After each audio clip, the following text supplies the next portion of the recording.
The situation in Cincinnati is shifting, and if you listen closely, you can hear the tone changing. For the past 3 seasons, the Cincinnati Bengals have lived in a strange middle ground. Not bad enough to collapse, not good enough to contend. After back-to-back AFC Championship appearances in 2021 and 2022, including a Super Bowl run during the 2021 season, expectations were permanently raised. When you have a quarterback like Joe Burrow, mediocrity isn't acceptable. It's a delay. And in the NFL, delays feel like danger. So when the Bengals agreed to a 1-year deal with veteran guard Dalton Risner, it wasn't just a depth signing. It wasn't just a routine offseason adjustment. It was a signal. And Burrow made sure the message landed. This is going to be our year. Simple sentence, heavy meaning, because this isn't just optimism. It's a warning. Burrow has been under contract through 2029, financially secure, organizationally backed, publicly committed. But over the past year, whispers began circulating, the kind of whispers that always surface when a franchise quarterback watches his team spin its wheels. 3 straight postseasons missed after tasting championship football, a defense slipping into the bottom tier of the league, an offensive line that year after year required reshuffling. The NFL is ruthless with windows. You don't get 5 or 6 guaranteed years to build around a quarterback on a second contract. The moment that extension hits, the margin tightens. Cap space gets squeezed, draft picks become lifelines, and the quarterback's patience becomes part of the equation. That's why the Risner move matters more than it looks. Burrow didn't just approve it, he stayed in contact during negotiations. That detail changes everything. Franchise quarterbacks influence decisions. Elite franchise quarterbacks drive them. When Burrow checks in personally to see how contract talks are progressing, he's doing more than welcoming a teammate. He's reinforcing a standard. Protection, continuity, stability. For years, the Bengals' biggest Achilles heel has been the offensive line. Injuries, rotating starters, chemistry that never quite solidified. Burrow has taken hits, too many hits, for a quarterback this valuable. And while he's proven he can elevate an offense even under pressure, no quarterback survives long-term without structural protection. Now look at the projected unit. Amarius Mims at one tackle spot, Orlando Brown Jr. at the other, Risner sliding in at guard alongside Fairchild, Ted Karras anchoring the middle. For the first time in a while, this group looks intact before training camp chaos begins. That matters. Offensive line play is as much about cohesion as talent. You don't just block, you communicate, you anticipate, you move as a unit. And Burrow knows that. He's not the loudest quarterback in the league. He doesn't operate with theatrical bravado. His leadership style is controlled, surgical. But when he says, this is going to be our year, it isn't motivational fluff. It's calculated belief backed by evidence. He's already taken this team deep into January. He's already proven he can win in hostile environments. He's already shown he can trade blows with the best quarterbacks in football. The difference now isn't capability, it's urgency. The AFC is brutal. Quarterback play across the conference has only gotten stronger. Defensive coordinators have more tape on Cincinnati's tendencies. Margins shrink every season. So what does Burrow's message actually signal to the rest of the NFL? First, it signals alignment. There's no tension between quarterback and front office, at least not publicly.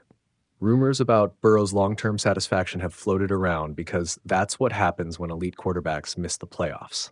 But this move shows cooperation. If Burrow is actively involved and optimistic, the fractured narratives weaken.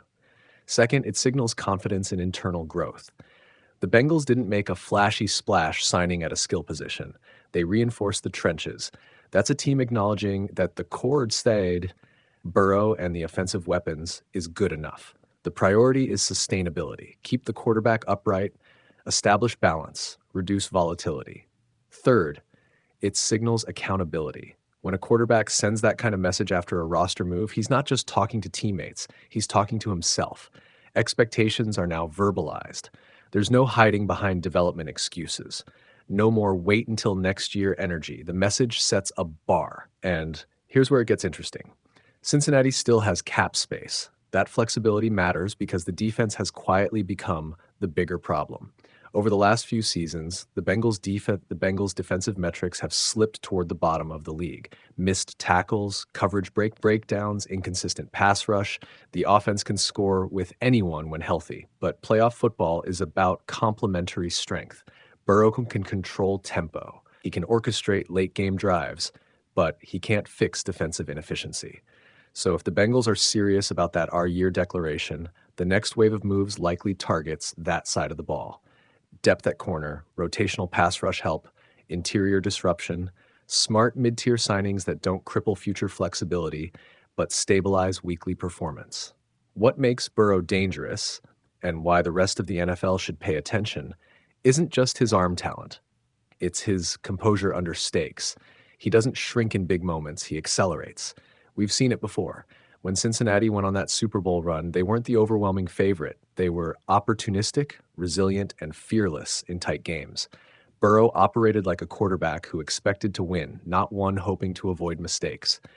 That mindset feels like it's resurfacing. And there's another layer here: health. Burrow has battled injuries, calf strain, wrist issues, the kind of nagging problems that derail momentum. A fortified offensive line reduces exposure, fewer hits, cleaner pockets, more controlled movement. The ripple effect isn't just statistical, it's psychological.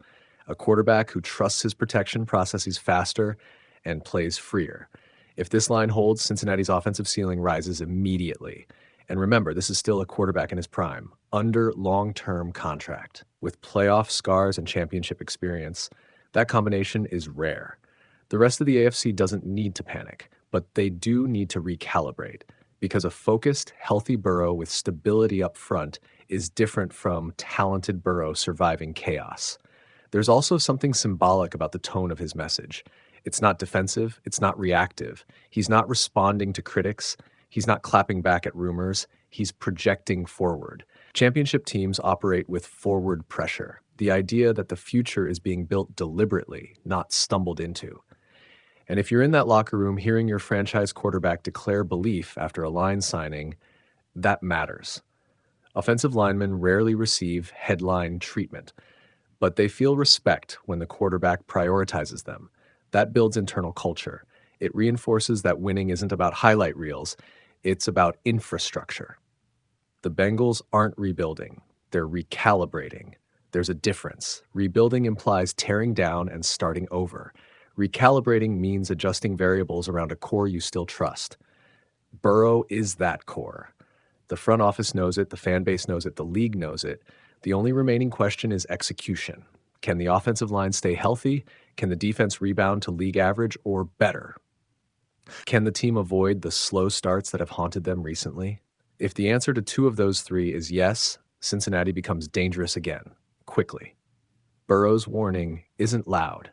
It doesn't need to be. It's a quarterback who's already been to the doorstep of a championship, reminding everyone that he knows the way back. And this time, he wants fewer obstacles in front of him.